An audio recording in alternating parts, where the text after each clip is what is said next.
welcome to another episode of the Information Addicts podcast. My name's Cassidy, I'm an information addict, and this is my podcast where I explore information, ideas, and beliefs, and try to do those things more responsibly. Today I've got a conversation for you with my friend Sam. Sam is pretty well known in this little corner. He's a resident Unitarian. He's got his own YouTube channel, Transfigured, and we've been friends for a couple years now, so he's always such a lovely person to chat with. When I asked him to come on, he said he wanted to talk about church participation for people who are in the estuary space. And I thought that was really interesting, particularly given the frame of his Unitarian beliefs. And we did talk about that, but the conversation went a lot of different places. We ended up talking about Jordan Peterson, community participation, and a whole host of other things. So I hope you enjoy the conversation. Sam, hello. Hello, good morning, Cassidy. Or, well, it's not morning for you, but yeah, more afternoon. Good day. Thank you. Well, thanks for coming on and having a conversation with me. Well, thanks for having me. I'm excited to be here. Yes. So you have a YouTube channel and you're around the Discord, so a lot of people probably know a little bit about you, but why don't you give a little background of who are you for those who have never seen you before? Sure. So my name is Sam. I'm the host of the YouTube channel and podcast Transfigured. And I'm one of the people who, I didn't have a YouTube channel or podcast before I started interacting with this little corner of the internet. Like many people, I had been watching Jordan Peterson on YouTube for a while. I actually like to say that I think that I found him before he got too famous. I'm a little bit of a hipster in that way. I remember I've been enjoying listening to YouTube videos or podcasts during, work. I am a sort of statistician or data scientist, depending on which company and job title specifically that I have. But a lot of that sort of work, there are hours where I'm just sort of crunching or cleaning a data set or writing code that I kind of already know what it needs to be. I just need to follow through and make it happen. And a lot of that sort of work is pretty conducive to listening to something with the other part of your mind. So I've enjoyed, listening to intellectual content during work for a long time. And I remember I was on sort of a Kierkegaard stint where I was just devouring any content I could find about Kierkegaard. And I remember I searched Kierkegaard lecture or something on the YouTube search. And this Canadian psychologist's psychology lectures, it was Kierkegaard and Nietzsche. And I'm he's a psychology professor. I was looking for a philosophy, but I don't know, maybe that'll be good enough for now. I've watched the other couple recommendations already, so I'll give him a try. And I remember listening to that and being that was one of the most interesting and compelling college lectures I've ever heard. And so I was this is part of his class. So let me just start at the beginning of that class. And I was completely blown away. And I had already been through grad school, was I in grad school? No, it was a little bit before that. But I'd already had a lot of professors, and the fact that he stood out was something. And then over the course, I think, of the next few months or whatever, listening to that lecture or that class, some video, I'm he's commenting on Canadian provincial politics. Why is YouTube trying to get me to, I don't care about bills in Ontario, whatever. Okay, so he has opinions on Canadian politics, whatever. Right. And that was sort of the beginning of him blowing up. And it was interesting feeling I don't know, that there was just something happening. And then the biblical series came out. I'm oh my goodness, this is the most interesting thing ever. And it was weird because you could see that the videos were getting millions of views. But then you're okay, who are the other people watching this? Is my cubicle neighbor watching this? Because millions of people is a lot of people. Yeah. But, you don't want to bring it up in conversation because it has this weird taste of controversy around it. Right. And you have no idea how someone will come to the conversation. Right. And then in due course, YouTube recommended Paul's videos to me, right? The same way that a lot of people did. And then I remember I'd had this sort of lurking feeling why isn't the Christian world aware of what's happening, right? There is this Canadian psychology professor who's getting millions of views talking about the Bible. He's getting more views talking about the Bible than any pastor or theologian or academic. Mm-hmm. And what's up with that? It seems like most of his audience is not Christians, and yet he's still managing to pull this off. And he's And not a Christian himself in so many right, ways. and he's some weird kind of ambiguous act as if, but I'm not going to answer the question if I believe in God or not, sort of, hard to place in a category. Yeah. And I just had this lurking feeling like Christians need to be aware of what's going on. And I think a lot of people listening to this are going to have follow-up questions that it would help if someone slightly more on the inside could be there to shepherd, but not just like it couldn't be the wrong person who was just sort of a black and white sort of evangelist type. Sure. It needed to be the right sort of personality, but I'm not quite sure who that would be. And I just had this pinching feeling that there was like a void. And then when I watched Paul's videos, I'm like, oh, he's that person. Right. And it's hard to say exactly what qualifies Paul to be that person. But it just sort of fit. And so I lurked for a while on Paul's videos, like a lot of people did, somehow fearing that if I were to leave anything of an internet footprint, that I was out here listening and enjoying these things, that would come back to bite me or cancel me or something like that. I think that a lot of people who lurk have that weird feeling that even just a comment that could be connected to my account, that could be connected to my email, could get me fired or get my friends not to like me or whatever it is. Yeah. Well, in some ways it's understandable because it does happen. And those are the stories that go viral. But I do think there's far more people sort of in the middle ground who are much more generous. Yeah. And it's hard to figure out, well, how do we create space to show that stuff? And which is why I do some of this stuff. And it's so interesting the way you talk about Peterson, because I myself am not a Peterson fangirl, right? I like Peterson. I find him interesting. I really am, grateful for some of the things he's done for people that I know, but he often gets brushed as this like culture warrior, which or culture war warrior, in some ways, I think he sees himself a little bit in that frame, but most of the people who watch him and who really resonate with his stuff, it's not the political stuff they're interested in. The biblical series, the 12 rules, like those really aren't political in nature. And so, yeah, it's sort of hard to see this sort of, it's very easy to paint Peterson as just the political figure because you can take those things out and string them together and say, this is what he is, but he's far more complicated than that. Yeah. And I think the thing that most captured my attention about Peterson was I had grown up in a church that taught a pretty literal and strict creationism in terms of understanding Genesis and the origin of the world and the origin of human beings and that sort of thing.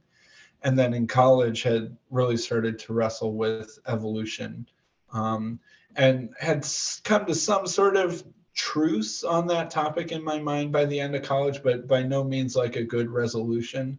There were a lot of questions that I still kind of had on that tension and balance between sort of science and faith or whatever you want to call that. And I felt like Peterson was helping me make headway on that topic that I hadn't been able to make in years.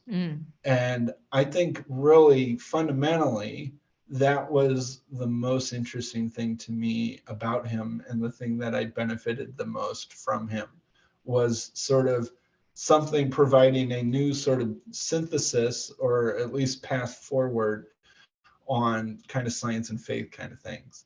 Because his take on the Bible is very Darwinian. Yeah. And it's not just like, Darwin and the Bible can get along. It was more like, no, they're even more than just getting along. If you think about it in a Darwinian evolutionary sense, it's like even more interesting, right?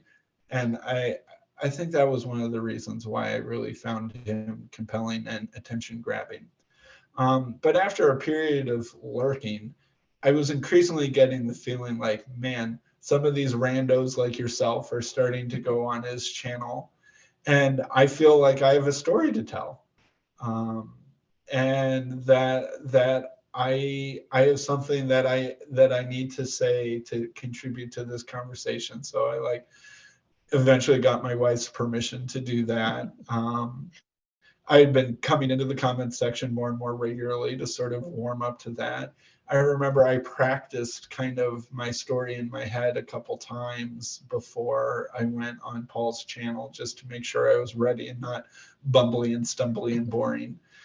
And actually, the first time I talked with Paul, my internet was really bad, and the video kind of didn't turn out well. And then we talked again a couple of weeks later, and so I actually did get sort of a practice round with Paul that the internet has never seen. But that's not because it's being withheld from you; it's just because the audio and the internet was so bad you wouldn't want to watch it. And so, and then after that, I don't know, for a couple of converging reasons. Part of the reason why I went on Paul's channel when I did is I had very recently gotten excommunicated from the church that I was going to. Mm-hmm. And that was sort of like the kick in the butt, like I need to start talking. I need to process what's going on. Yeah. And I need to somehow share that story and get feedback on that, because otherwise I don't know what I'm supposed to do just with the resources in real life, Mm-hmm. And that because and I don't, we can talk about the Trinity as much or as little as we need to. Sure. But because the Trinity is such a hot button topic in terms of it being the quickest way to be labeled a heretic, and that many pastors or even not pastors are scared to talk deeply about that subject for fear of getting in trouble, and also perhaps some sort of insecurity that they don't know that subject as well as they think they should. It's hard to find good conversation partners in real life about that. I'm like, I need to process what's going on. If I'm wrong, I need to figure out, but I'm not just going to change my mind overnight because someone told me to. Sure. I would need to be convinced. I would need to explore the question. I would need to come to a better understanding that it feels like I have. Yeah. And it was, I didn't know how to do that because the church was very bluntly just getting rid of me. Mm-hmm. And so I was like, well, starting a podcast kind of inspired by Paul and other randos like yourself. I was really inspired by this idea that, long form conversation between good faith conversation partners seems like the only way to really make headway on difficult questions that I can think of. And if I did that, if I had a podcast, that would give me the opportunity to invite guests that were really well informed on the topic. I don't know how else I would get them to talk to me, right? Yeah. How else would I get some scholar of the Trinity to talk to me? Just email him and ask some questions. Some of them are nice enough to do that, but most aren't. They want that promotion. And I don't blame them. Right. They, they have a book, et cetera. And, being interviewed feels flattering. Answering questions from some random guy on the internet feels like a chore. And I think that was really what I was trying to do. And it was very, selfishly motivated, I guess, in a certain sense, because I was doing it for myself.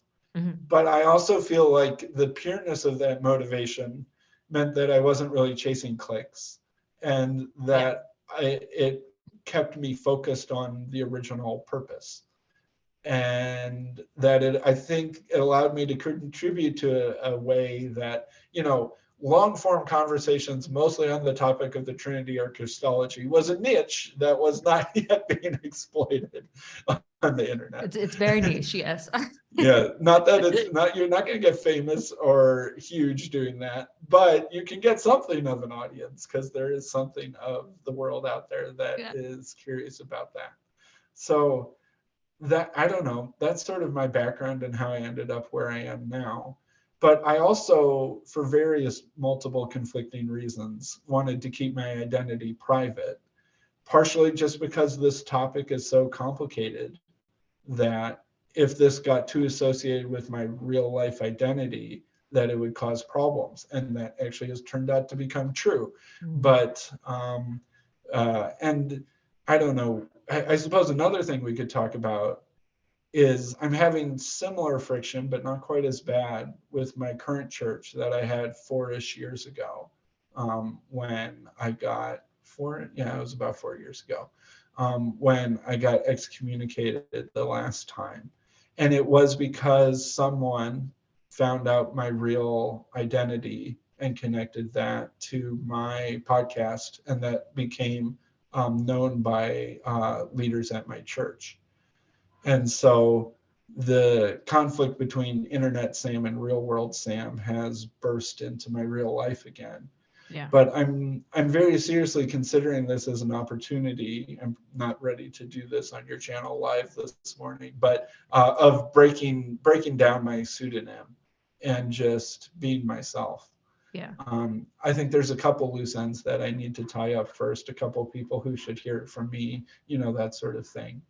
But I think that having a pseudonym is useful in some ways, but then it can be anti-useful in some other ways. And when people find things out about you through the internet, that they're sort of like, hey Sam, why didn't you ever tell me that just in person? Aren't we friends? Right? That sort of thing. It can hurt trust, and I get that. And also, there's something not good about just sort of being a divided person, I think, Yeah. that has this identity. And that this is a whole nother subject that we could talk about, Well, is it's what it's interesting. like to have this internet identity and internet relationships and internet community that most people in your real life don't know. Mm-hmm. And that it's this weird sort of thing of how do you interconnect an internet identity and a real life identity, and because it's not fun if they're dividing you as a person, or if one has negative ramifications on the other, especially if your internet identity creeps back into your real life in a way that ends up being unpleasant. So I don't know. What do you think about that question? Well, I had to struggle with that because I mean, I just recently shifted from being, the information addict online to using my real name. And I thought a lot about that because I mean, I always used my first name, right? But I was always sort of cautious about throwing my last name out in the world. Yeah. And like, it was out, but like, I wasn't ashamed of what I did. And I was semi open about it because I didn't want it to be like, you were hiding this. Like, no, I wasn't. But but you weren't fronting it either. No, because I did have a lot to lose potentially in the industries I was working in and the places I was trying to build a career in. I mean, I was lucky enough to be around people who sort of knew this part of me and accepted that. But I think if it had gotten too public and gotten too much heat, like there's a conversation that has to be had about, I'm having, open dialogues about, Jordan Peterson or, whatever people want to talk about, and not being sort of super dogmatic about it. And that's not always that seems dangerous for people.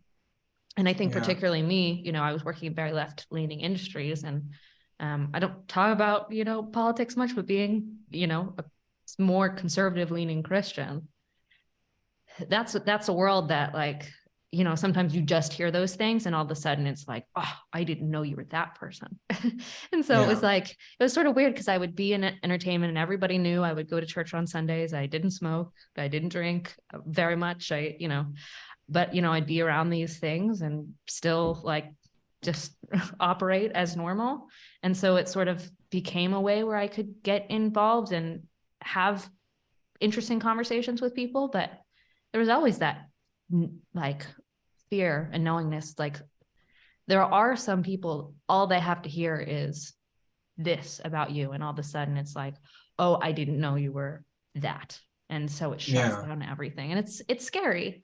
But I think at the end of the day, there's something, there is that complication of trying to like be something that you're not, or like hide something. And that's not to say like there isn't sometimes where we shouldn't heighten the worst parts of ourselves.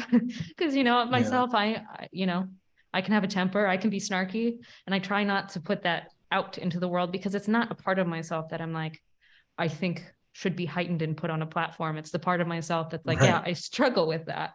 And so it's not like you just want to constantly talk about religion and politics at work, right? no, That's not what you're saying. But the no, I fact mean, that like certain people even knowing that about you and that changing the way that they interact with you. Yeah.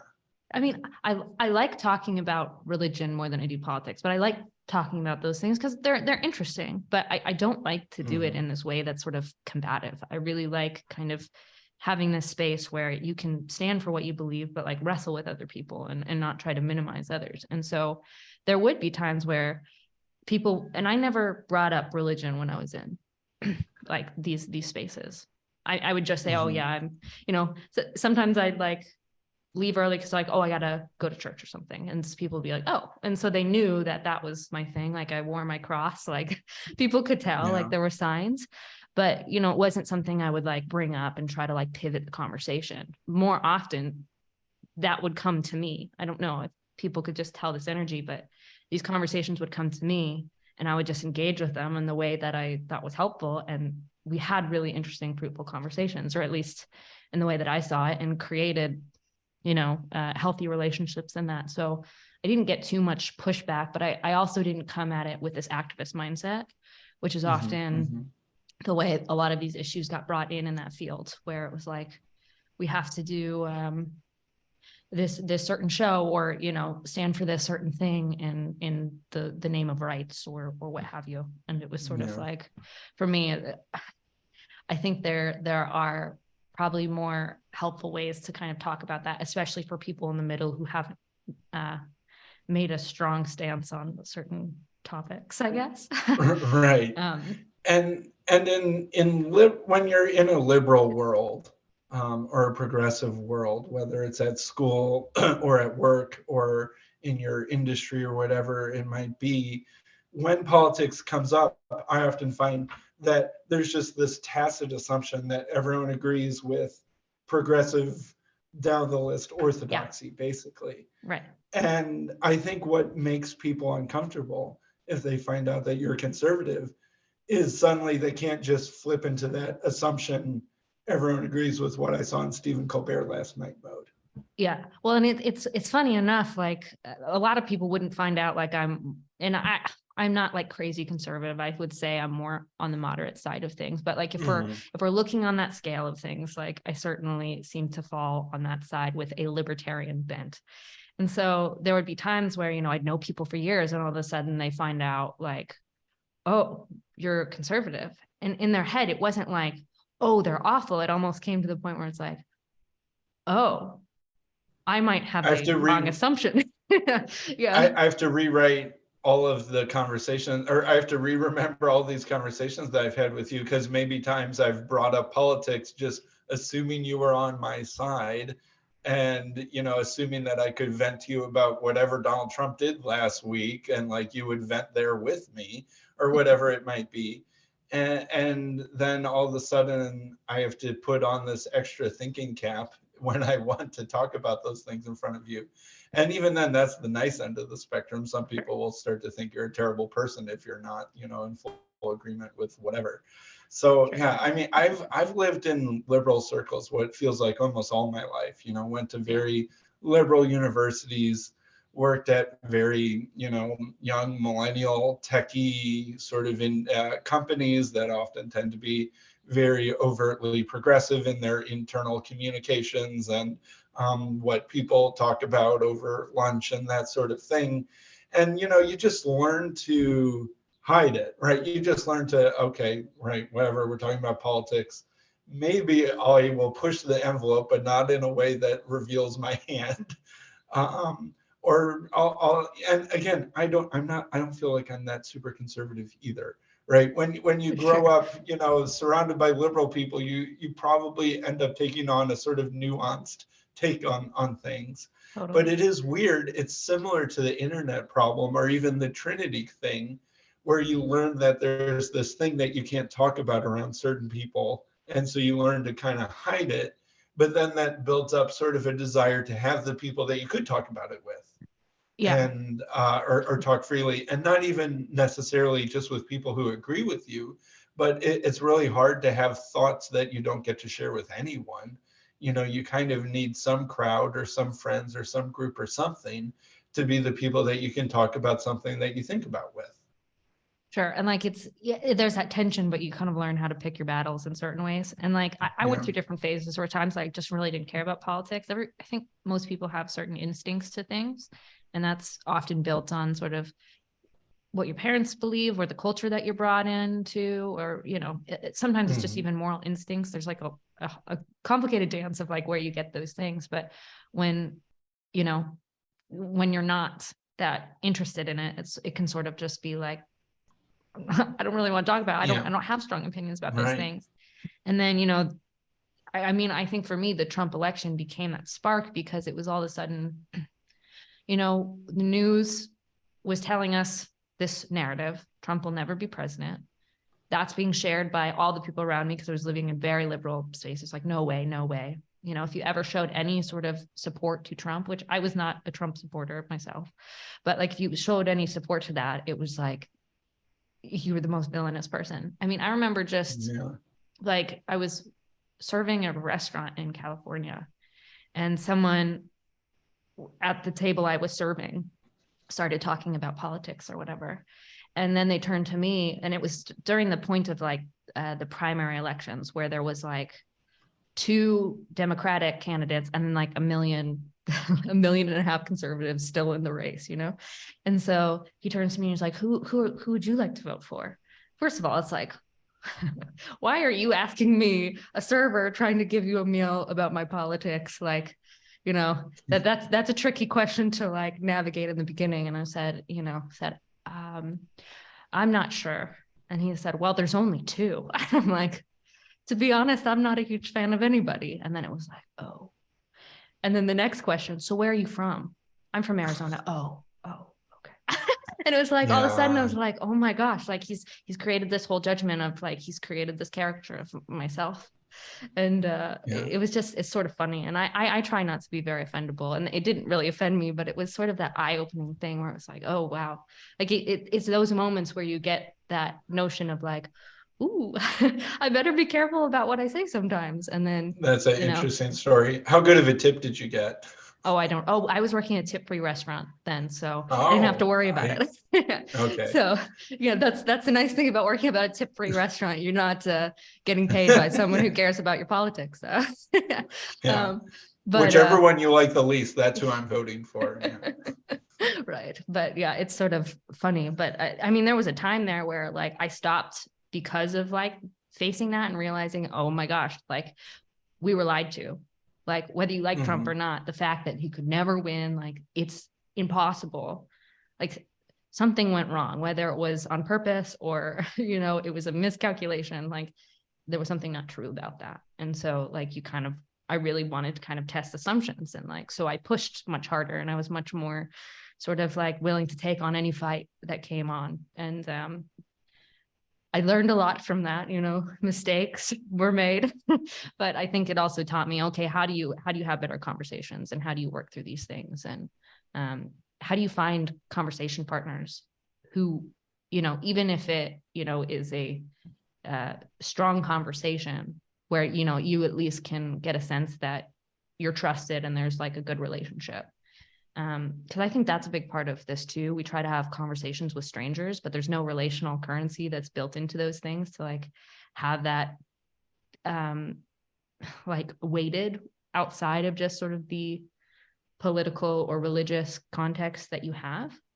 And why I often just talk to friends or people I have a relationship with outside of experts, although, that could be fun too, to talk to someone who has more expertise. But there's something about the engagement with someone you have a relationship with that can sometimes, I think, open up a better space to have those sort of things, where it breaks down your categories of what that person is.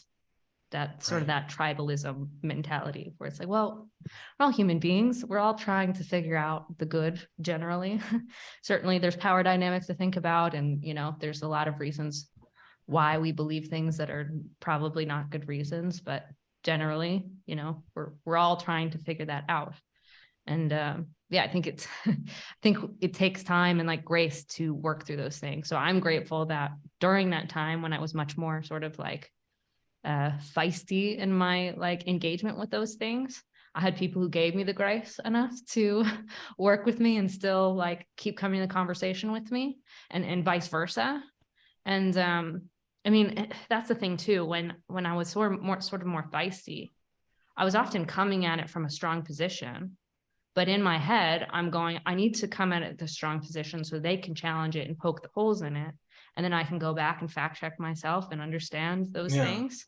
So I think often just assuming someone's not listening because they're very like bulldoggish, that's not always the case. And so I think it opens that up to me. But the recognition that being so bulldoggish can often like shut down a conversation where you can't think it's nuanced because there are those defense mechanisms that go up. But yeah, you do have to say what you think to get feedback on what you think.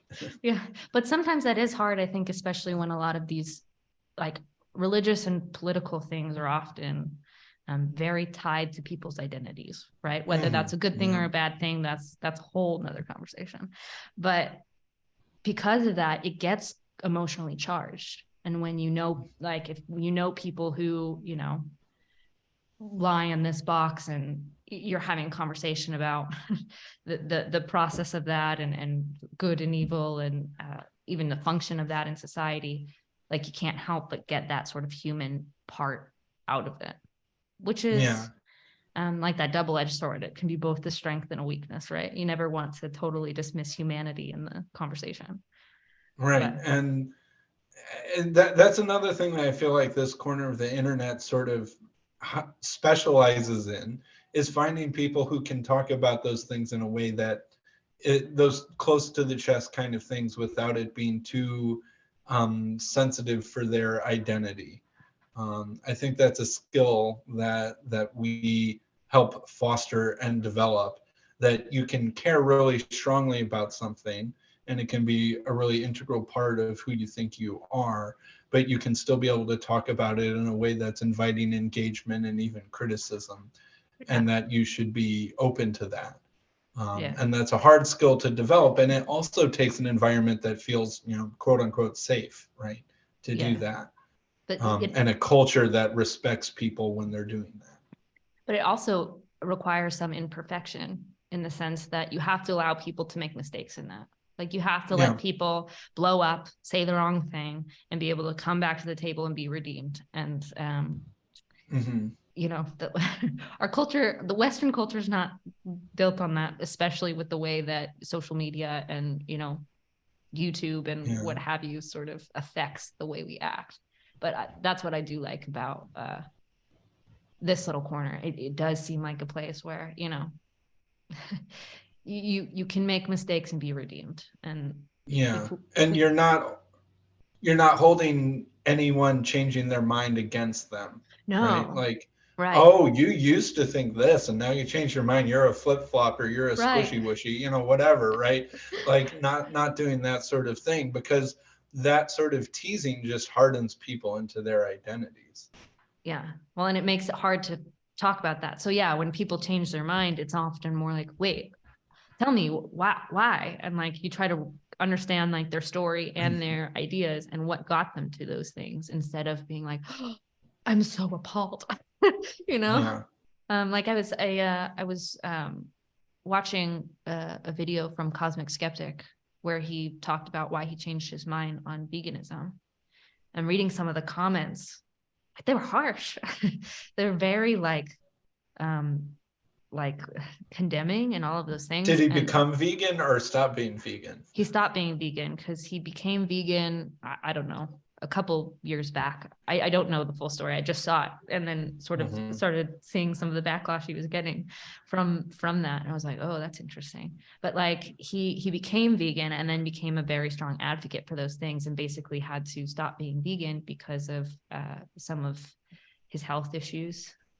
He had like IBS and that created a difficulty to have like a nutritious vegan diet.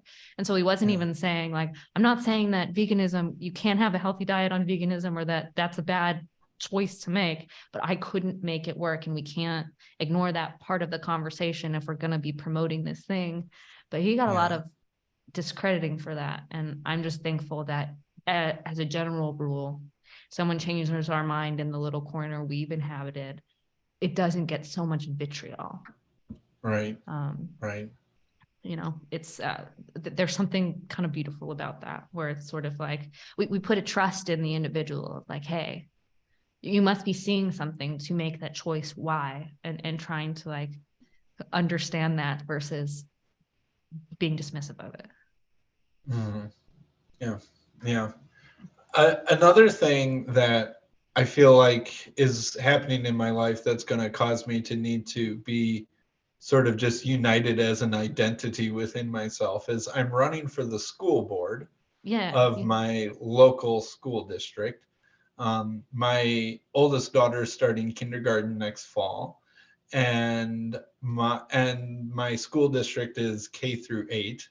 So I am running for the local school board, to just make sure I'm a well-informed, engaged, active parent, right? Do all of those good things, make sure that the public school system is, doing its best and that sort of thing. And, I don't have like some strong agenda or something like that, but I have things that I would be concerned about. And I have red lines that I would like to make sure aren't crossed and that sort of thing. But mostly I just want the school to be as good of a school as possible, and someone's got to do it. And so this is my way of just being well informed and well involved, and maybe even having some amount of influence on the things that I care about. But school boards are a pretty contentious place nowadays. 100%. I'm partly inspired. My mom was on the school board when I was in school. But back then she said, partisan politics just didn't matter when you were on the school board locally in like, what the early 2000s or whenever that would have been, or the late 90s or something. It was like maybe you could kind of tell some people were more conservative or less conservative, but it was mainly on the topic of how fiscally strict they were with money. Right. And less about curriculum or that sort of thing. Or social issues or what have you. Or social issues. Like mostly everyone was like, whatever, schools should, teach math, reading, and writing as best they can. And the only question is should we do a referendum to pay for a new gymnasium, or would that be increasing the tax burden too much on the, neighborhood or whatever, right? That was about as contentious simpler times. As it got, right? Simpler times. And nowadays I feel like the fiscal questions are not the divisive ones. It is, questions of curriculum, especially related to, say, I mean, the previous 2 or 3 years, it was all about masks and lockdowns. Yeah. Right. Hopefully that's behind us, but who knows? The world is an unpredictable place. But now it's all about, pronouns and transgender bathrooms and all of those sorts of questions, and race. How should race be taught? And at what age should kids be taught? How many genders should you tell kids exist at which ages? and those sorts of questions. And it's a lot more, I don't know, identitarian. Yes. In that way that it makes people feel like that threat to who they are. Whereas should we spend $1 million on this or $500,000 on this, that doesn't cut as close to the chest on people's identities. It's much more emotional, because it does feel like there are human beings being directly impacted in those conversations versus like, hey, the gymnasium, the kids might, have a better place to sport, but it's not quite as connected there. So it gets a little messier. But this might be a good space to sort of bring in sort of our initial question, which we might not have even needed it, being that this flowed so well. But initially we had kind of wanted to talk about church and where is that place for church for people in this little corner. And I think that's such a fascinating question. But where I think it sort of relates to this question, part of me has wondered, has the decline in church membership and sort of church commitment created more of a commitment to these political partisanship, where all of a sudden, instead of having, Christianity or Islam or Mormonism as your religion, we're replacing it with, not probably not intentionally, but sort of a political religion, as it were, where these things now become sort of moral imperatives to make sure we stand up for and create a culture that accepts them. I mean, I would love to hear your thoughts about that. Yeah. So I remember back in undergrad, I was in a Christian fellowship, and I was even something of a leader in that Christian fellowship. I was on the student leadership board. I played guitar in the worship band. I led a Bible study, those sorts of things. Mm. And my sophomore year, a person in a different Christian fellowship, not mine, I think the president of one of the similar Christian fellowships, but not mine, came out as gay and had a boyfriend and wanted his fellowship to affirm that. And this was pretty, like, that sort of story seems kind of common now, but this was 2008 or something like that. I mean, it wasn't entirely unheard of, but it was a lot earlier in this conversation than it would seem now. And that eventually led to there being all sorts of, he got asked, he could no longer be the president of his Christian fellowship. He was still allowed to attend, but he had his leadership roles stripped from him because of his new sexual identity and activity. And so that caused huge protests on campus, where people were wanting to get the Christian fellowships kicked off of campus unless they would be affirming or inclusive, or have rules on their bylaws that didn't allow for the discrimination based off of sexual orientation or something like that. Right. And so this was a huge, big political firestorm on campus. And I remember me and some friends were like, let's go to the Gay Straight Alliance, as I think it was called back then. Let's go to their meetings and let's just sort of understand what they're about, try and foster some mutual understanding, maybe build some relationships and bridges, help them understand where we're coming from, better understand where they're coming from, and hopefully avoid some sort of bad decision on this question that was, getting voted on or soon to be voted on in the student government or what have you. And I remember going to those meetings. I'm like, so wait a minute. So I go to a Christian fellowship. We meet once a week. We sing songs. We have some sort of presentation or talk that's kind of like a sermon or an application or something like that. And then we like hang out and eat pizza afterwards. And that's a big part of our weekly social life is that. And then I go to this meeting. I'm like, okay, so you meet once a week. You don't maybe sing songs, you skip that part, but then you have a presentation once a week. And it's a strong part of your social life and your identity. I'm like, this is just your Christian fellowship, right? Like the Gay Straight Alliance is doing something very similar to the people in it that my Christian fellowship is doing for me. And that was one of those moments where I was like, for a lot of people, LGBTQ identity is something of a religious experience. Yeah. It is something like a religious community. You even have like a born again coming out moment to join it. And like you often feel like you're getting pressure from people who are now disapproving of your new decisions. And so you find solidarity among the people that are like you. And it was one of those things where I was like, that is interesting. This is almost in the same category for them as it is for me, as my Christian fellowship is for me. Right. And I think that was one of those things that was sort of a wake-up moment that the definition of religion might be bigger than just, an organized uh, group and institution centered around a belief in God or gods, right? There might be sort of a looser way to think about what religion is and what religious activity looks like.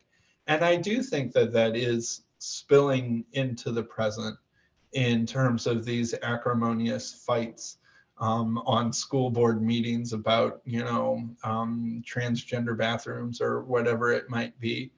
And that it does have more of the tenor of a religious fight than a merely political fight. Like, should we do a tax referendum to improve the gymnasium, which is more of a traditionally political sort of question than a religious sort of question. Yeah. And I do think that that's making these things hard to talk about and hard to find middle ground on, because people don't like finding middle ground on religion because it feels like apostasy or something like that. Yeah. And whereas, okay, fine, we'll spend this amount of money instead of this amount of money, and we'll only improve these aspects of the gymnasium. I get some of what I really want, you get some of what you really want, but at the end of the day, I'm going to go to church on Sunday, and that doesn't really have anything to do with how much we should spend on the gymnasium. Right. And I'll still see you at the next school board meeting, and we'll have to make a decision about something else. Yeah. So I do think that that is part of what's making this so difficult, is sort of a substitution of religious identity, or a sublimation of religious identity into political identity. And then all of a sudden disagreement seems like heresy, not like debate. And therefore changing your mind feels like apostasy, not like learning. And that these things, and people like, your progressive comedy friends finding out that you have some anathema opinion, all of a sudden you're an unbeliever, right? Not just, a friend who sees things differently. So I do think that there is this supercharging when political questions get turned into religious questions. And especially for people who haven't been trained in a religion, they might not know to recognize religious impulses in themselves. When you grow up religious and you know that you're being religious, and like, it's like, this going to church, that's religious, praying, that's religious, reading scripture, that's religious. Like, you have this category for the extra strong psychological feelings that come along with religious motivation. And you know how to recognize those, and this is that and this is not that. I feel like for people who don't have that background, who grew up in a very secular household or something like that, they might not have as much self-awareness on that. And I think that that's something that's coming. And you see that, I think, especially more on the progressive side of politics, but, maybe QAnon cults or whatever, or that sort of thing too. And so I'm not just saying it's only left and not on the right, but because people on the right more often grow up in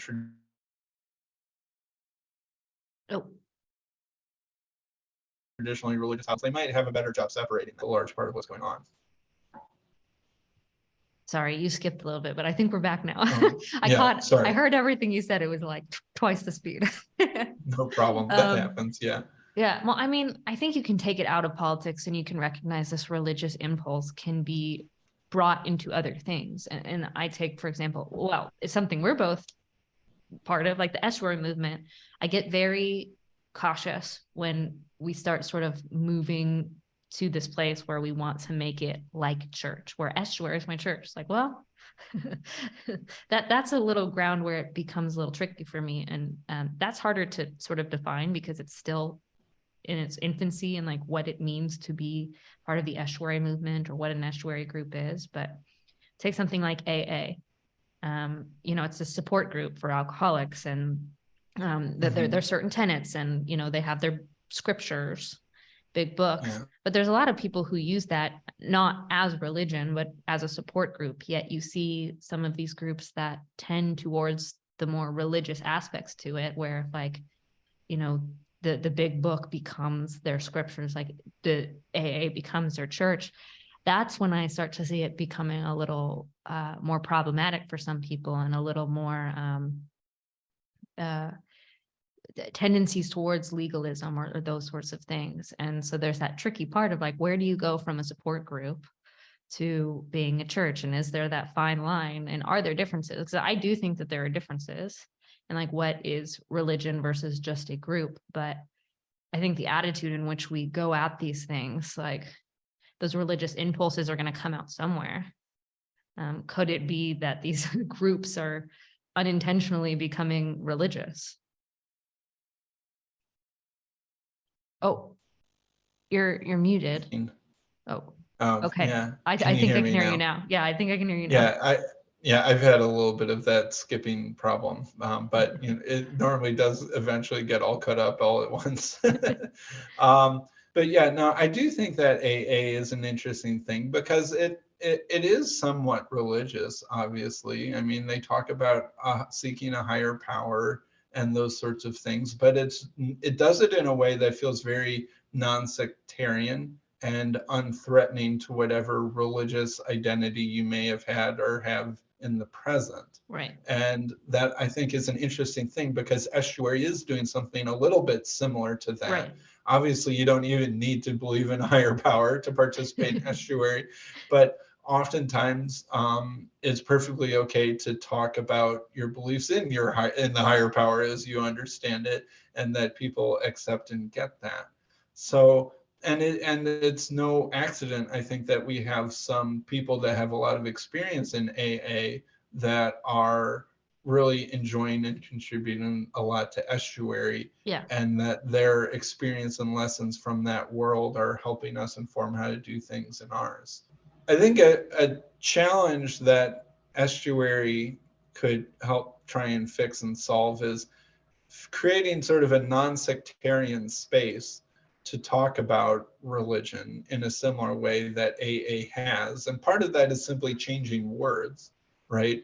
AA uses higher power instead of God, even though it kind of means the same thing, right? But finding a different name for the same thing can sometimes make a threatening word feel not threatening all of a sudden, or get you to look at things in a new way. And I do feel like Peterson has modeled that a lot. Mm-hmm.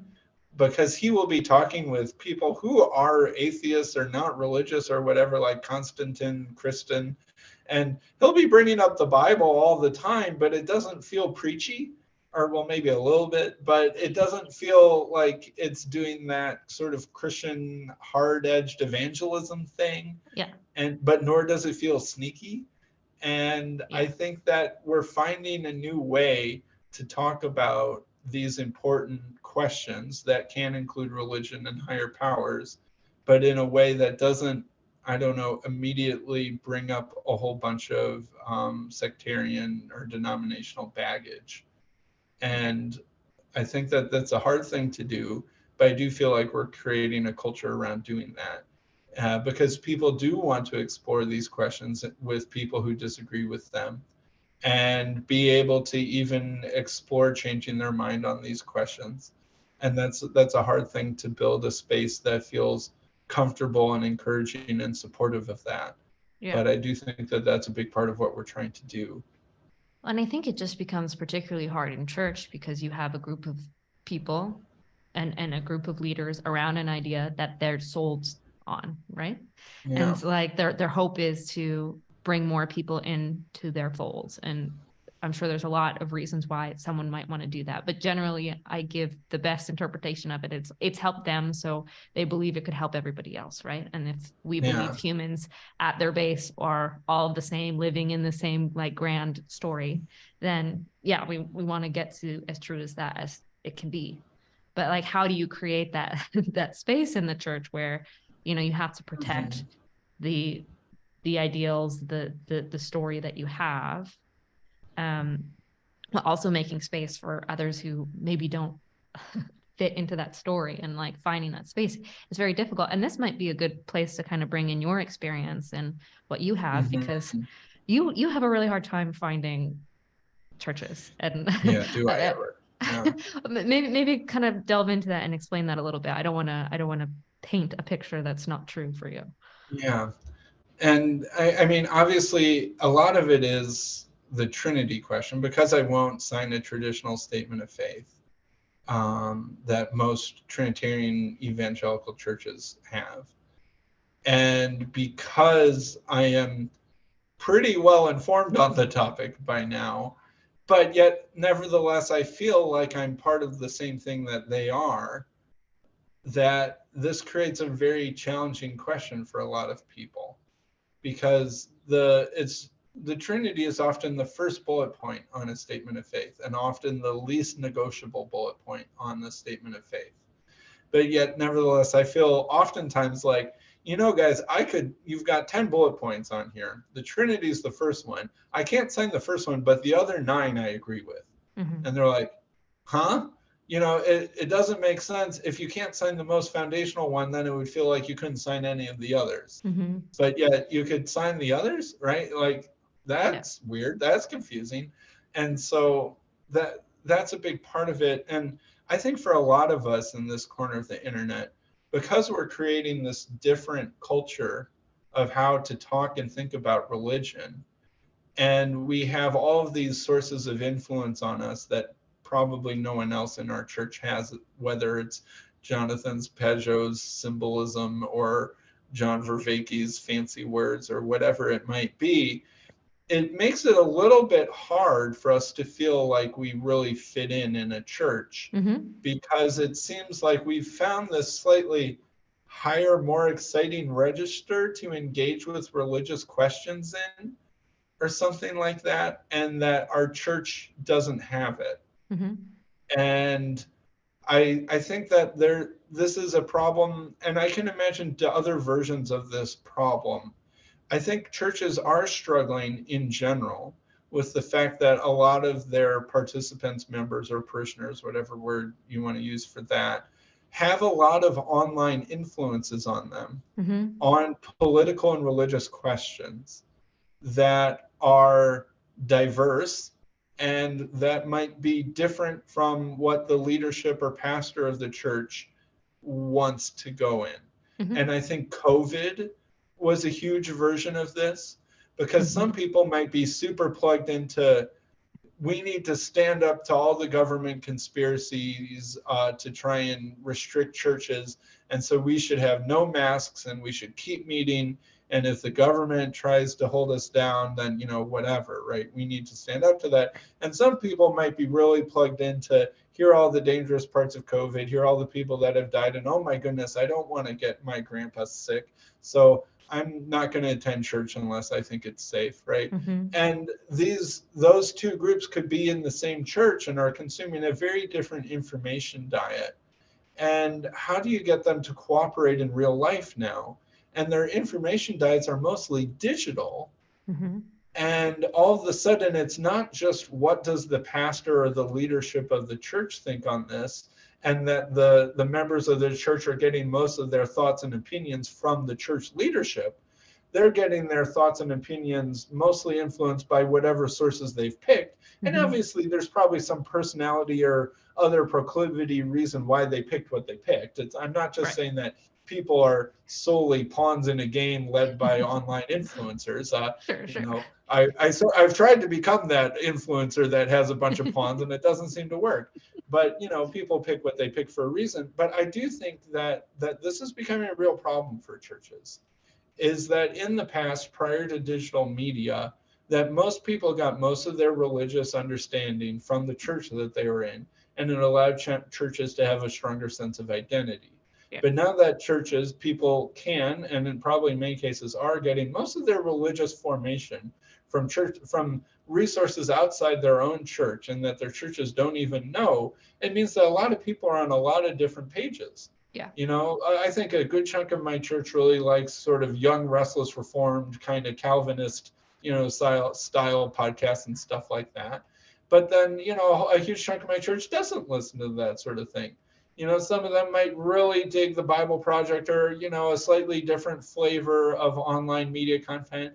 And then they have me, right? And so and I think a lot of churches are really struggling to have a coherent identity, because there is all of this sort of, I'm of Paul, I'm of Peter, I'm of Apollos thing going on in their churches, except it's online.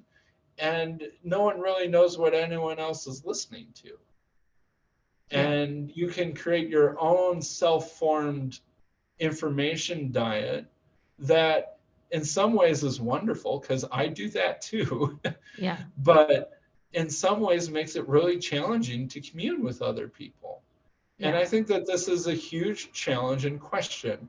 And I think in some sense, the Protestant Reformation was dealing with similar things because of the printing press. And I could go read the newest pamphlet that Martin Luther had printed, and I could go buy it at my local pamphleteer stand, right? And all of a sudden, I'm getting different religious information coming to me that isn't from my priest anymore. Yeah. And I think that the Protestant Reformation, dealt with a version of this question, but I think it's even more supercharged and even more abstracted, because it's just on your phone, it's just on your computer, it's coming to you just through your own headphones. Yeah. And that it can be very isolating and disunifying. And I'm not quite sure what the solution or the way to deal with that is.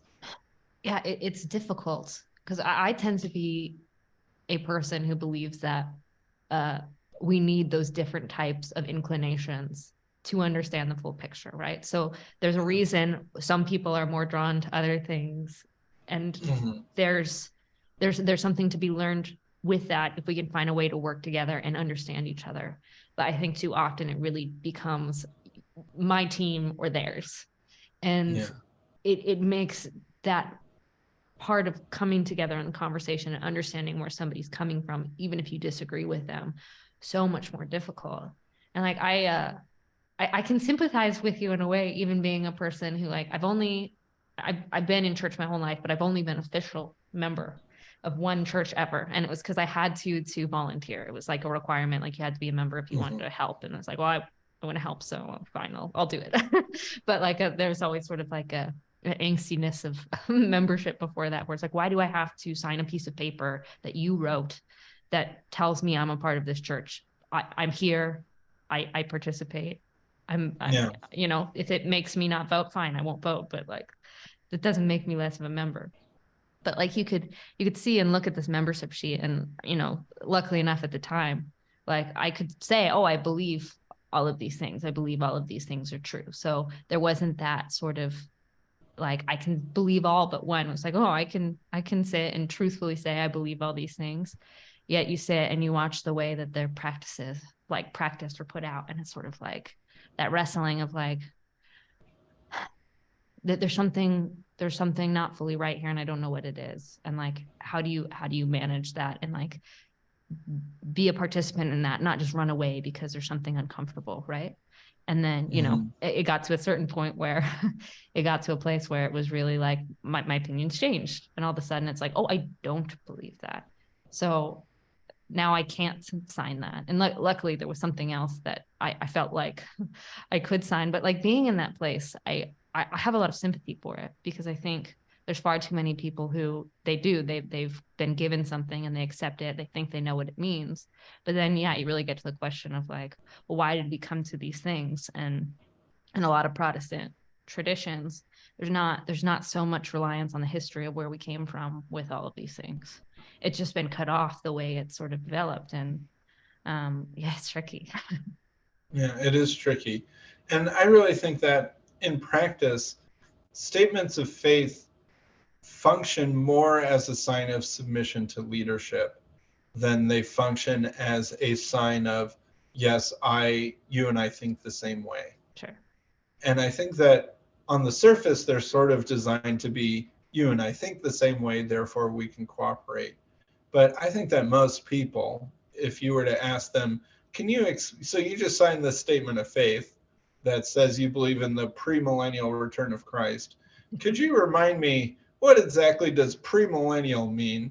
And what are the other options, and why do you think premillennialism is right? And give me your 3 favorite proof texts for that position, right? Yeah, they're not gonna be Most able to do people, that. right, only a small percentage of people could actually do that. Most people are just saying, because, oh, I like my church, this is what my church says is true, I understand some amount of this, but some amount I don't, and I'm on board, I'm on this team, and so I'm going to sign it, right? Yeah. I think that's what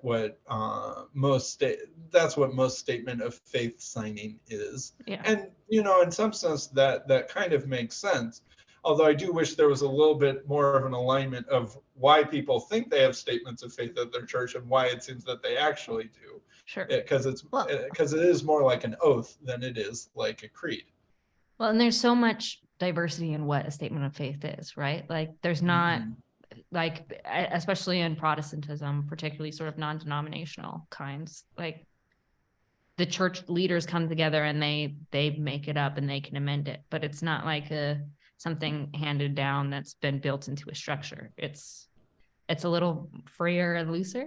And I'm Right. sure that's Yeah. not true on like the whole swath of Protestantism. There's a lot of Protestantism I don't know about or haven't had experience, but that's been sort of my experience where I've never had the pre-millennial questions. A lot of it's very like they like the mere Christianity points of like what can we all agree on sort of thing, and then you kind of Mm-hmm. like get to that place. And then some of it, you know it's funny, some of it doesn't really have to even do with exactly the faith, but like the values of the church. Like we Right. value authenticity or this, that, and the other. And so it's sort of I don't know, they're funny. They're funny little documents. They are funny little things, and yeah, man, I feel like I'm a connoisseur of a statement of faith. I feel like I can read your statement of faith and learn a lot about a church just based off of little word choices here and there. What did you include? What didn't you include? Mm-hmm. What's going on behind that? So, um, but I think another problem with statements of faith is that as a problem with free thinkers or people it's often the people who are the least likely to think about things for themselves that are the most likely to be able to sign it, and then vice versa. If the people who really like learning about the theology themselves are the most likely people to at some point in their lives have difficulty with a statement of faith, especially if it's long or detailed, and that the church then has a trouble with those sorts of people. And it seems to me like those are people that have something very valuable to contribute.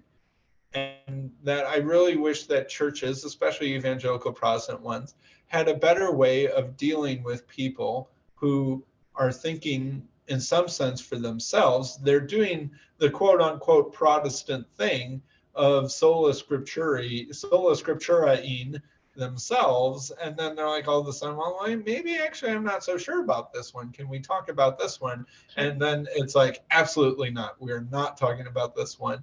And the way that we're going to handle your disagreement is we're either going to kick you out or we're going to find a way to cordon you off where the pastor, the assistant pastor, or someone just like sets up slow recurring meetings for you to talk about these things with them, but you're not allowed to talk to anyone else, right?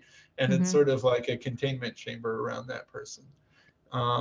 Sure. And I'm familiar with the containment chamber treatment. Well, yeah, that'd be interesting to talk about because you can look at it from the intellectual side and like how we come to an understanding of what we can sign, but then there's this whole uh, personal side, and you've obviously taken stands where like I'm not going to sign this, or I mean, I think you might be the only person I know of for sure that's had sort of an excommunication of sorts. I mean, like Yeah. how for you have you experienced that personal side of wrestling with this, where it's like you don't want to um what's the word? Sort of like limit your intellectual honesty by signing something you don't agree with, but then it causes Mm-hmm. all of these other Yeah. unintended complications.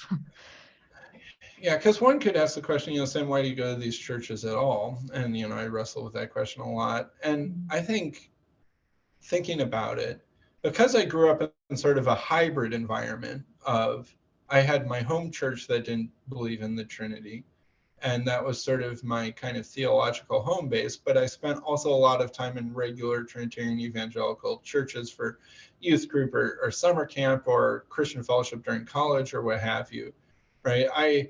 I could get along in both worlds and I could code Mm-hmm. switch between both worlds.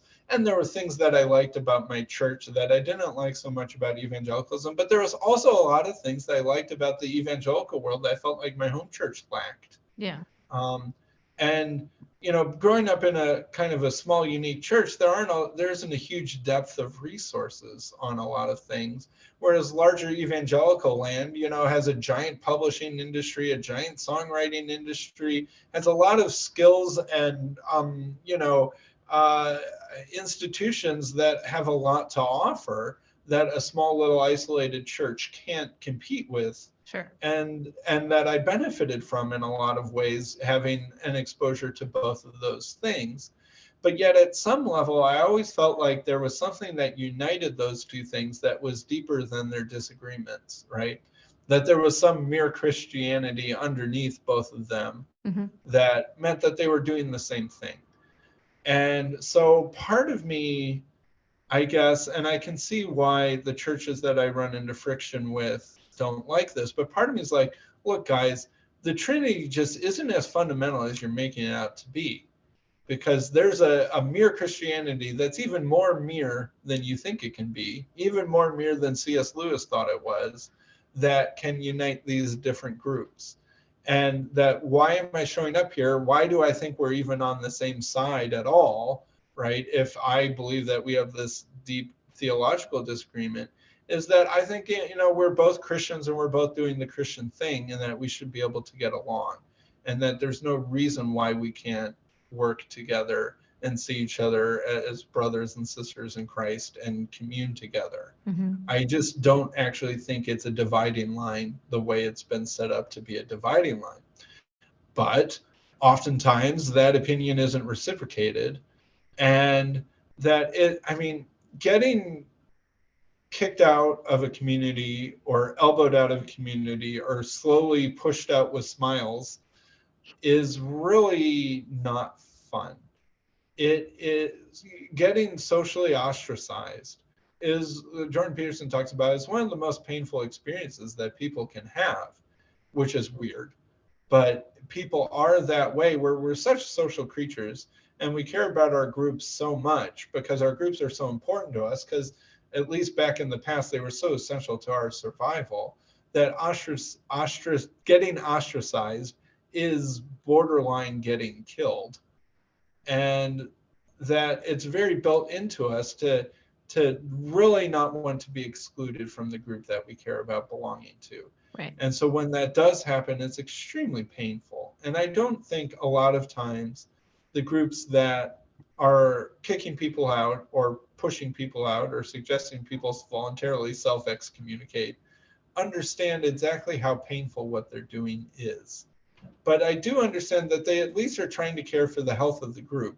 Yeah. But it's really hard and frustrating, because I feel like a lot of times the treatment can be very callous, because all of a sudden you get put in this heretic thing label, and it's like your progressive friends finding out that, oh, you don't agree with them about everything. All of a sudden you've got Trump cooties on you, right? And so therefore we're not going to invite you to the next time we go out to the bar together, or we're not going to hire you for our next comedy event that we're planning together, or what have you, because you've got these cooties on you. And it feels very similar to that, except something about it having this religious nature is really extra painful. Mm-hmm. But yet at the same time, I feel like core to being a Christian is seeking after truth and not compromising on that, and being true to your conscience, and being true to what you think is right, and doing your best to understand and know God. Mm-hmm. And that's something that shouldn't be violated. And so I could never sign something that says I believe something that I don't believe, because I would view that as a very grave sin. Yeah. And a severe form of dishonesty and bearing false witness.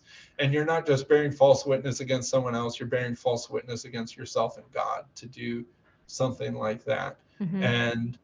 But I think that there needs to be a way, and that there are ways, and I feel like Estuary is serving as something of a good example of how to balance individual conscience and the need for community and the need for groups to have some sort of coherence that brings them together.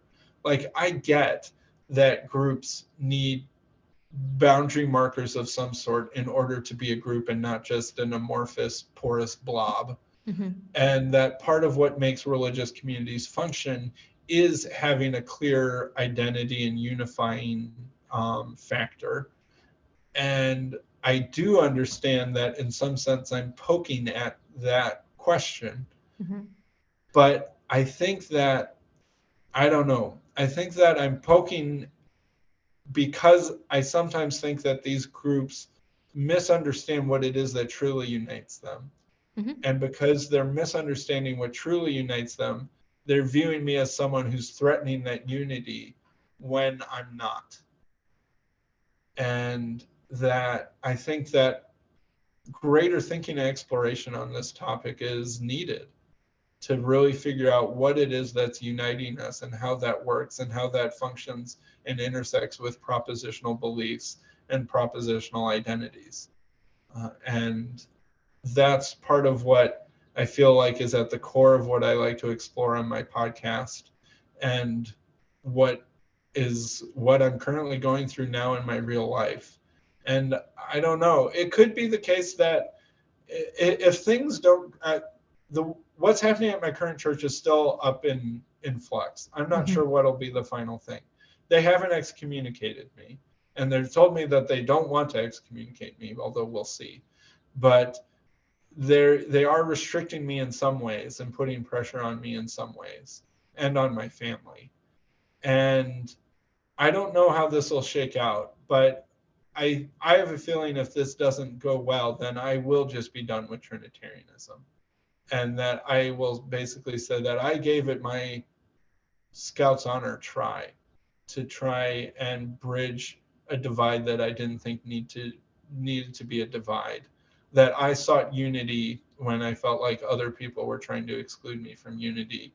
And if it just won't work, then it just won't work. But I'm not done trying to make it work. And so I don't know. We'll see what happens.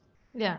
I mean, like I can really resonate with that fact of like never wanting to sign something you don't actually believe in. Like I couldn't do that either, right? Like I couldn't live with myself, especially if I had a sense of what I was signing. I therefore knew I didn't believe that. There's certainly times where, you sign things and you You don't agree to the fully. terms of service of a new app that you downloaded on your phone by just scrolling all the way to the bottom and saying, I agree. I sell all of my personal information to, Yeah.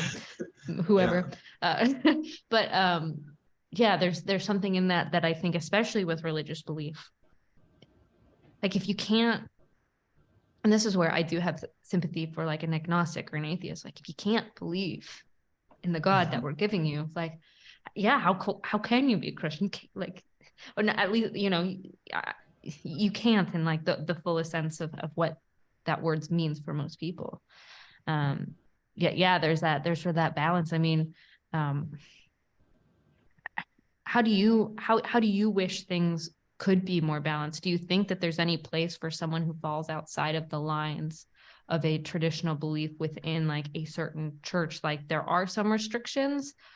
And like if so, how does that play out? Or do you think that some of these things are just too put too much emphasis on, like full stop? Yeah.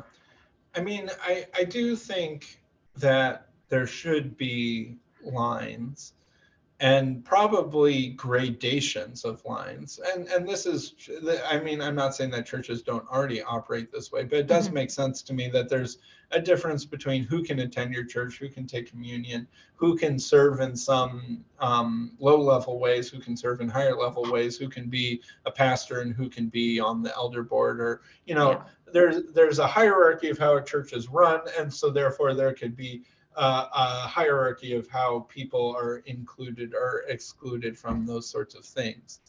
But I do think that at the end of the day, I take a much more open-minded approach on some of these doctrinal questions because I feel like it's hard to be sure. And this is some Mm-hmm. a level in which I'm very Protestant, and which I really don't think, I'm not sure if I could ever really get along or function, even if I were to change my mind on the Trinity and be like, fine, Nicene Creed, I can do it. I'm not sure if I could get along well in, say, a Catholic or an Orthodox church unless I had a huge fundamental change in personality, which who knows, I won't rule out. But the idea that these questions need to be explored and that the Bible is our source of understanding those. What I really wish from churches that I've butted heads with is that we could have a more honest conversation of exploring the question in the Bible Mm-hmm. and really trying to discuss it together. And Mm-hmm. maybe one of us will change our mind, or maybe neither of us will, but we'll at least agree on the process of that's how the question should be handled. And that hopefully that process will lead to greater unity, even if it doesn't lead to agreement, in that this is how we handle these questions. And that there's some amount of humility that our statement of faith is a human document, but the Bible isn't, right? And our statement of faith is an ability to capture what we think, but we need to hold that with an open hand, Mm-hmm. because this statement of faith didn't come down from on high. It came from that office over there when the elders and the pastor were meeting, last quarter. And that's an inherently fallible process. And I think that if there was a more clear role of how disagreement could be handled, and even somewhat, I don't know, a space created for good conversation and dialogue that was perhaps similar to Estuary, that I think that churches would scare a lot fewer people away. And that people who were wrestling, maybe they're at the place where they don't feel like they can say they can believe in God. Mm-hmm. But if they had some place that they could talk about these things. And also, I think another thing is that churches, for understandable reasons, but I think that this is really ultimately unhealthy, try and hide disagreement, right? And present a face of agreement to the wider body that is not an actual representation of the diversity and disagreement within the church. And that I think it should be okay if we know, okay, Sam doesn't believe in the Trinity. Okay, Bobby over there, he still kind of thinks of himself as an agnostic. Okay, Susie is over there really wrestling with how the resurrection could happen, etc. And that Bible studies or wherever were places where people could really actually say what they think. Because I think there is a lot of fear in churches that are very propositionally governed for people to not say what they actually think because they're Yeah. scared of getting excluded. And that I think that there is a way that we could tear off that band-aid and not have all chaos break loose, for people to be able to feel like it's safe to say what they actually think in church or in a Bible study or something like that, without the whole thing spinning out of control. And in fact, it being a way for people to continue growing, and for people to feel like they can belong at some level of the hierarchy of belonging, and know what it would take and mean for them to move up and down. Yeah. Well, and yeah, I don't know how that would look like, or what that would look like, but I agree with you. I wish we could see places, and that's why I like Estuary, in the sense where it can be maybe connected to church but adjacent from church, where it is these more neutral spaces to wrestle with these things. So there's not too much of that pressure of making these things into evangelical church tools to get you, whoever's in there, to the church that you believe in, finding that place where it's oh, hey, no, these meeting places where we can wrestle with these things. And I remember getting, pushback on that. It's why can't we have these places where we can sit and ask genuine questions and go back and forth? And it's yeah, great, but we don't want to muddy the truth. And to me, Yeah. it felt well, do we have enough trust in what's true? If we're not willing to put it to the test and find a healthy way to participate in those things. Because I don't know if in a Bible study setting, it's always the best place to have that. But there's so many people who don't have any place where it's okay, all of a sudden I'm having trouble with the resurrection, or these things that I'm reading on the internet, and I'm just wrestling with it by myself, but I don't know who to go to. And then the times where people do go to people who they trust, there's very often that feels broken, or, you know, people have the wrong reaction. And it's, in some ways, it's like, it's a difficult thing to deal with. And so you have to, in some ways, give grace to all parties, but like, there isn't that space where, like, I think that's why you're seeing deconstruction happen and people leaving the church, because there's not a place where people can go and like be fully honest with the things that are sort of cracking at their foundations. Right. I think that that's very true. And that this sort of culture of sort of, I don't know, artificially enforced and communicated agreement with sort of a subtext of you shouldn't ever talk about things or express opinions that anyone at this church would disagree with. It sublimates a lot of people's thinking. And for a lot of people, it's really hard to think without talking, right? Mm-hmm. A lot of people are external processors. Our corner of the internet might have an unusual number of internal processors, but for a lot of people, they're not really going to make progress on a subject that they've been thinking or wrestling with unless they can talk it out. And and if they can't talk it out at church, then they'll find somewhere else to talk it out, or they won't talk it out, and that they will have a growing sense of internal unrest related to something. And I don't think that that is healthy. And I do think that our churches have an unhealthy culture of kind of socially enforced ideological conformity, that with huge personal, reputational, and group risks for breaching that, that is unhealthy for a lot of people. And I do think the deconstruction thing is part of that. And I also think people constantly switching around between churches to find one that they do agree with, if they find some disagreement with their current church, that's another part of the same problem. And that's not part of the reason why I haven't found a Unitarian church that I could agree with that is perhaps a longer drive away from my house than the church I currently go to, is I don't like the idea that you just pick the church that most agrees with you. Right. I do think that it is good to have some sort of commitment or loyalty to a very local church, and persist in that loyalty despite disagreement. And that's one of the ingredients needed to solve this problem, is that people don't just self-sort as soon as they change their mind on something, right? Or, oh man, that church's mask policy was this.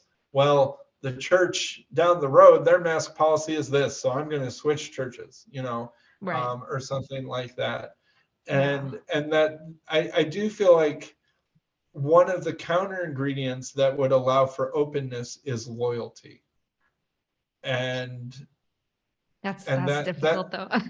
That's difficult. Yeah. Well, because I mean, I tend to be a very loyal person. And so like whatever church I'm in, like, I don't think every church is perfect, right? Like there's always there's always problems and things you have to wrestle with. Like even the church that I'm at now, like I enjoy it. I'm glad I'm there, but like it's not perfect.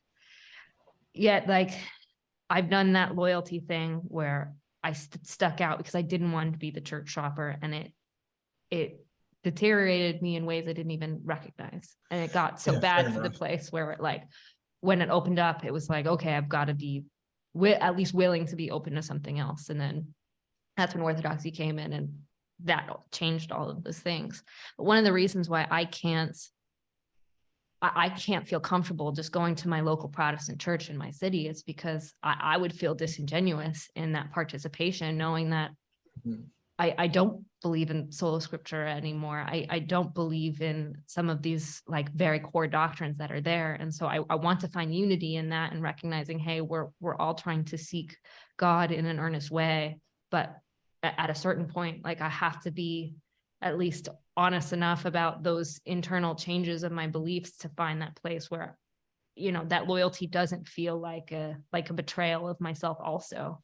That's a part of the conversation too. Like it's difficult.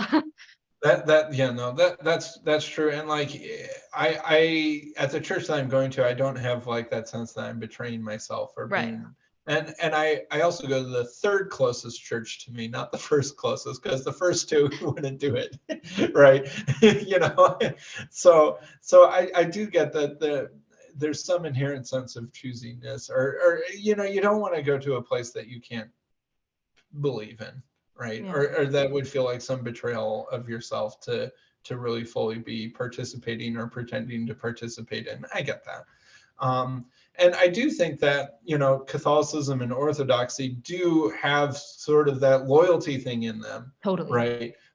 That can be a way to get past some of this Protestant church shoppy problem. Yeah, you don't leave because the priest was mean to you. Like Right. that's Yeah. not a thing that really happens in Orthodoxy. You kind of have to like have that respect for the cloth and learn how to like balance that. I Yeah. mean, it's obviously not like that there's a difference between abuse and then, communication styles and what have you, but there is something more into that Orthodox where it is more of like a commitment to the parish and like the dealing with that tension.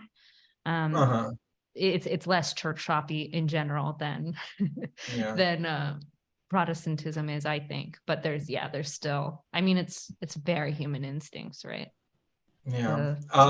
And call this a bug, call it a feature. An individual person is never going to change the Orthodox or Catholic Church's mind on something, right? Yeah. No. An individual parishioner has no influence whatsoever, none, on what the church teaches and believes. You might be able to have some influence on some of the people in your church, but you have no influence on the institution itself, for better and for worse. Yes. I totally agree. Well, like, I guess for me, I kind of wonder what for you does it personally look like when you've had to deal with these sort of excommunications or these tensions within the church? Like, what are you participating in? Because I think there's a lot of people who might be interested in like, well, what does that really look like in practice? So, I mean, I'll talk about the last one. Yeah. So this was about 4 or 5 years ago. My wife and I had been attending this church for about 2 years, and it was sort of an evangelical Bible church. And it's interesting. I live in the suburbs of Chicago, and I don't want to be too specific, but it was it had a surprisingly, it had a very highly educated population compared to most evangelical Bible churches because of where it is. And I had been attending this church for a couple of years with my wife. Our baby was born while we were attending this church, our first one. And it was going well. We were in a Bible study. We had a lot of friends. We went basically every Sunday. My wife would go to like their women's retreats and, all of those sorts of things. We were doing the stuff, and it was great, and it was fun, and it was fine. And I, more or less appreciated the sermons. I tend to have low expectations for sermons, and that's not really why I go to church. But I mean, I have some bounds, but as long as the sermon's like fine, that's about all I really expect from a sermon. And so they put out a call for more volunteers for the worship band. Because they were running a little bit short on musicians, and they didn't want to overtax the musicians they had. So like, hey, if you can play instruments, email this person. We need more people in the worship band. I'm like, oh, hey, I've played in worship bands before. I don't play yet at this church. I'll volunteer for the worship band. And that led, and then they asked me to sign a statement of faith to be in the worship band, which I'm like, oh shoot, I should have seen that coming. I didn't think far enough ahead on that one. Not all churches make people sign statements of faith to serve in the worship band. That could go either way. Yeah. And some churches even hire professional musicians to come in and serve in their worship teams. And sometimes those professional musicians have no requirements on them whatsoever. They might not even be Christian. And they might just make some extra money on the weekends by playing the piano in a church worship band, but might not be a Christian. So that's not unheard of, even in pretty conservative churches. So I volunteered for the worship band. got told I would need to, it's not like they were mean about this. So like, oh, great. Thank you for Sam for volunteering for the worship band.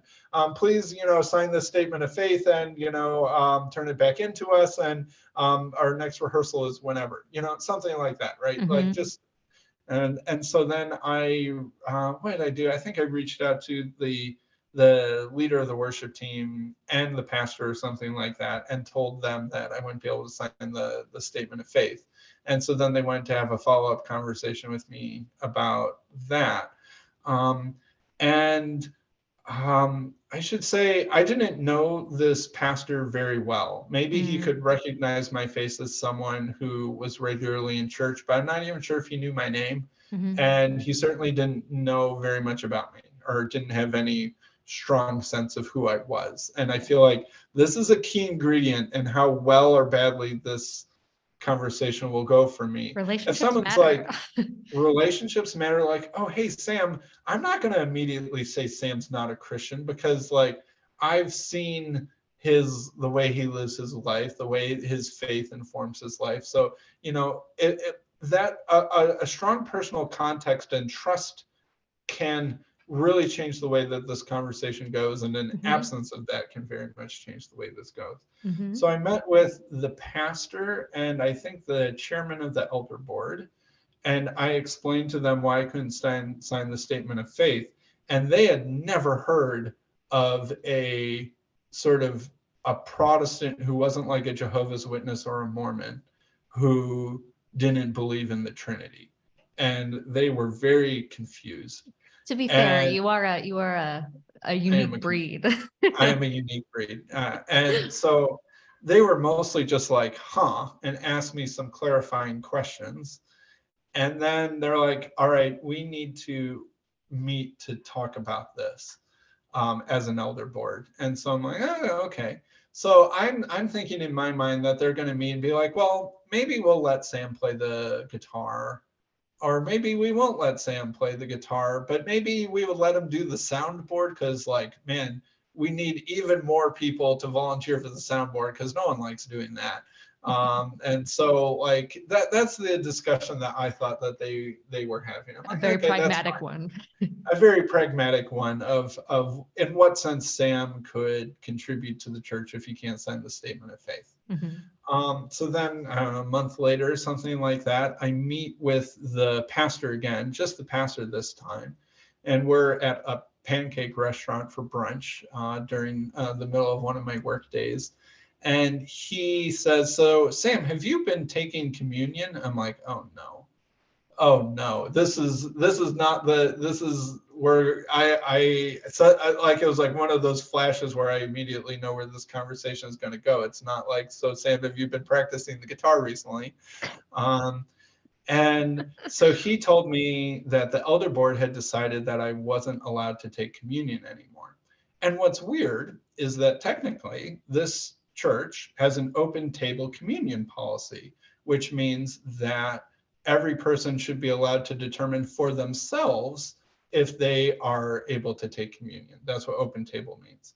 And, they might say at the beginning of communion, if you have accepted Jesus as your Lord and Savior and are still walking in that today, then you are invited to this table. We invite you to weigh your own conscience if you are unable, but then, you go up and get it yourself. Right? It's not like or an orthodoxy.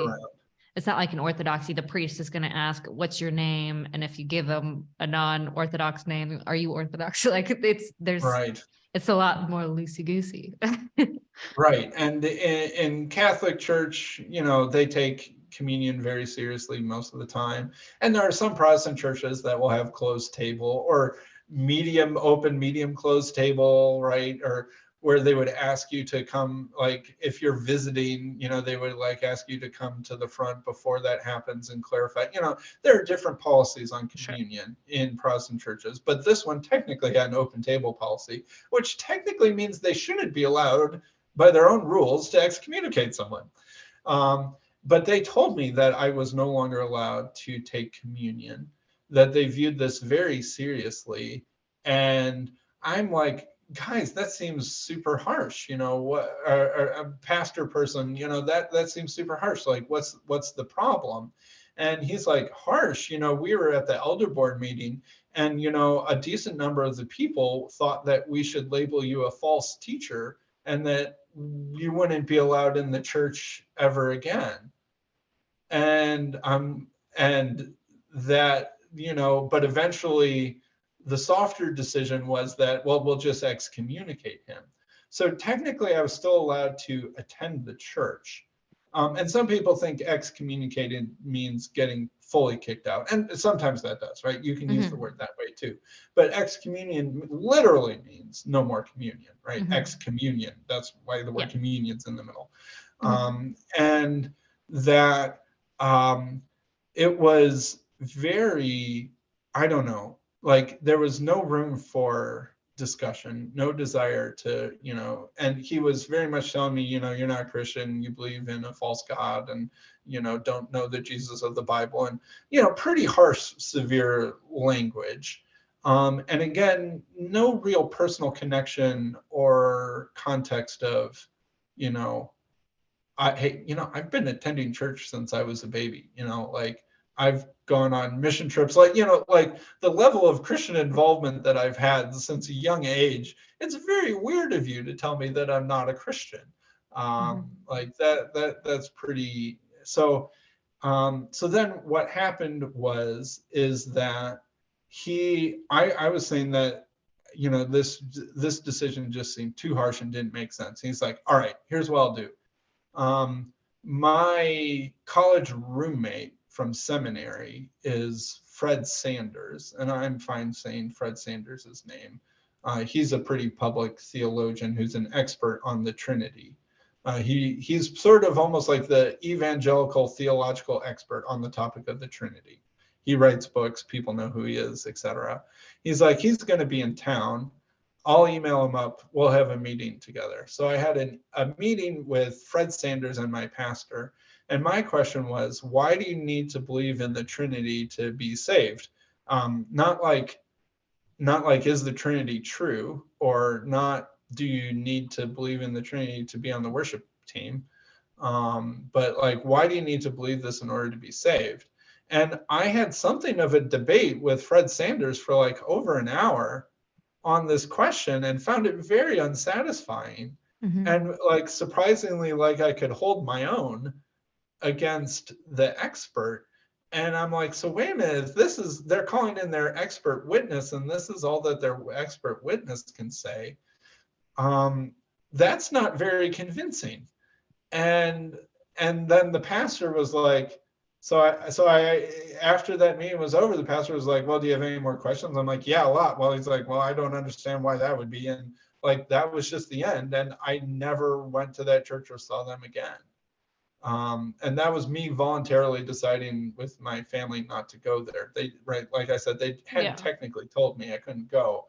But at that point, it's just like, to receive such cold treatment, and to be so severely communicated with, strongly insinuating that I wasn't really welcome, but they weren't going to technically tell me that.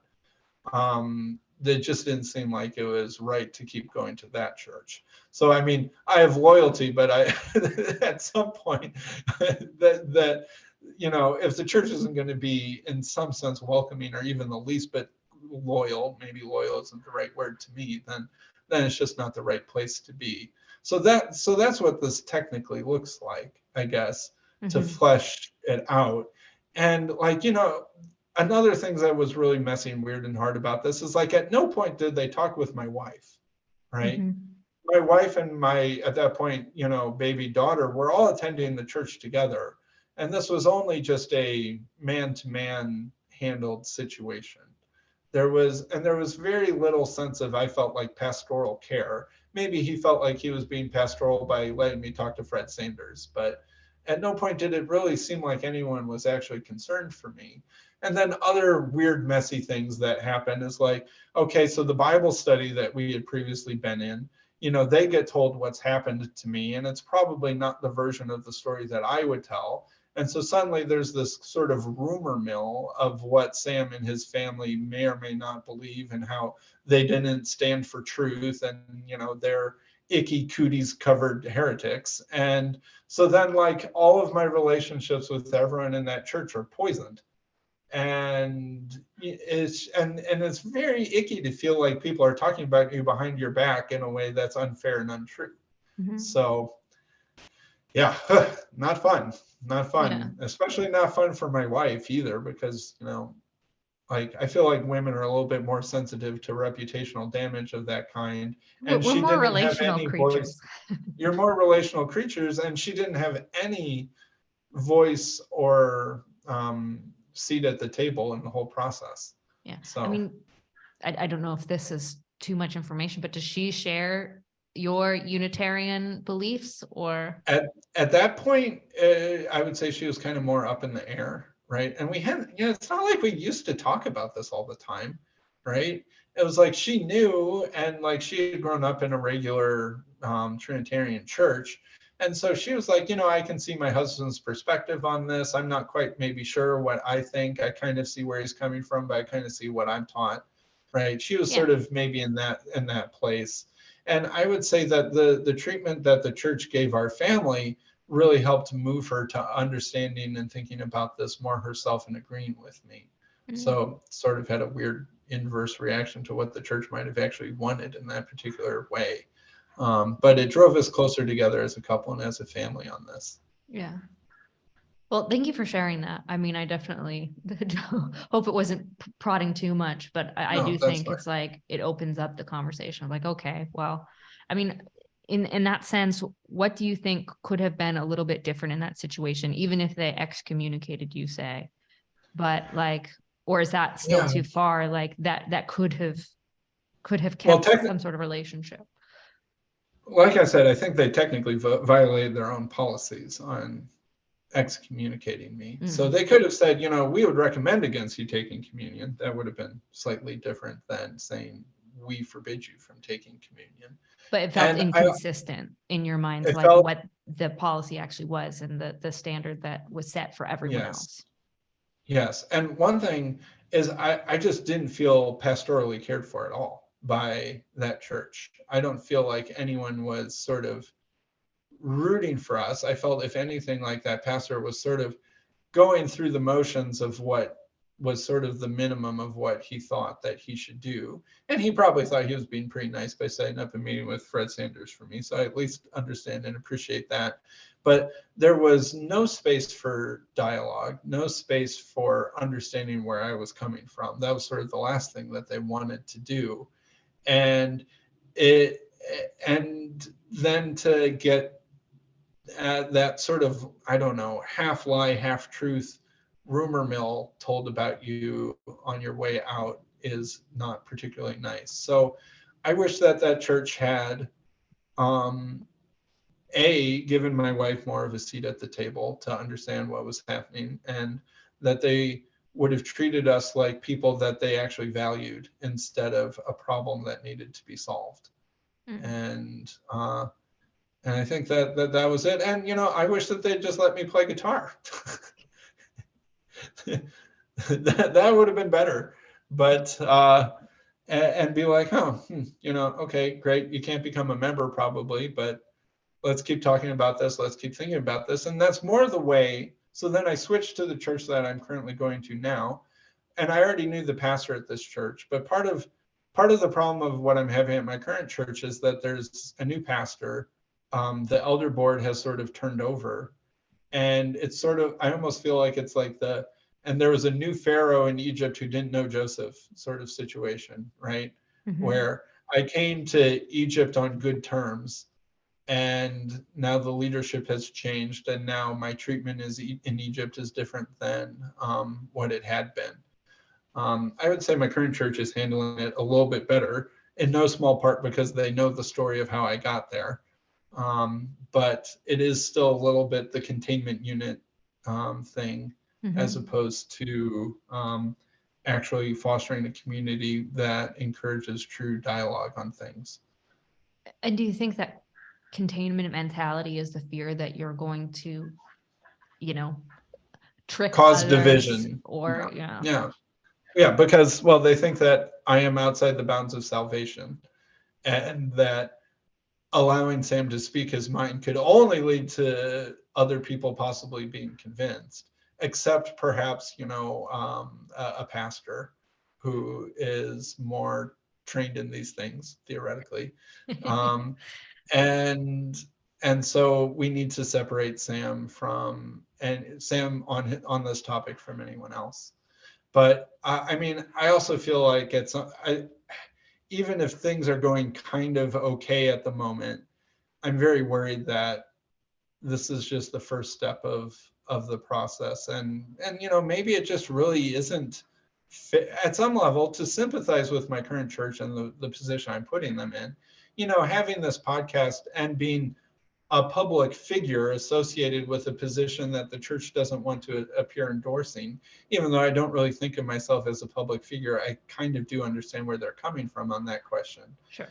And so I think at some level, if I think that they'll lose patience with me, or there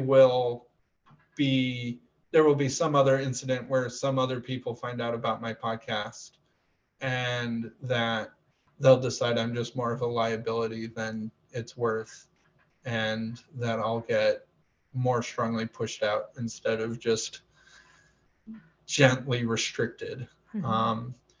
And like I said, my main motivation in this was trying to heal divisions between theological divides. I more care about changing people's mind on whether this is a salvation question, as they would put it, than getting people to agree with me on the not Trinity. Sure. I would much rather see them be like, oh, that is a valid Christian perspective that I disagree with, but I understand where you're coming from, and I'm willing to see you as a brother and sister in Christ across this division. Mm-hmm. Then I care about changing someone's mind to believe what I believe on the actual content itself. Right.